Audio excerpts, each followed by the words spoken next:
राम राम जय सेवालाल। तो हरितालिकार पूजा तंबी किदे काही हम किदेचा तो ओर सारू 16 जे पान लागायचं वो हम लिहायचा आणि असे पान फूल असे तोडून ताणी मस्तपैकी बांधन मेल दिनेचा की डायरेक्ट पूजाच करे रेगीचं तो ओर पहिले थोडा आंबार पानेर तोरण बी बनाले त्याचा कारण खूप छान आणि शुभ विरचं तो येतं मग थोडा डेकोरेशन वगैरे करमेलीचू म्हणजेच बदामेर झाडेर पान वगैरे लगानता आणि थोडा हणू पान उरगेते तो ओर सारू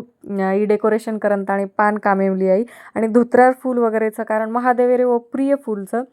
और बाद वाळूर महादेवेर पिंड बनाता आणि ओपरे आपणी पूजा करेरचं तो शेव तयारी वगैरे वेगळी और बाद पूजा बी खूप छान वेगळी आणि जे हमार शेजारीचं ओंदून हळदी कुंकू सारू बोलायते तो वो आणताणी हळदी कुंकू लेल दे आणि खूप आज वाती हुई की आज गावडीर बी दर्शन वेगे तो तम बी दर्शन करलो तर मेंदी काही तो आणि एक महत्वेर वात गणपती डेकोरेशन कतराई आंगड्याती चालू की दे तो बी गणपती सवार बेशवार सकतो आजच वस्तू तमार बी गणपती डेकोरेशन वेगो काही कमेंट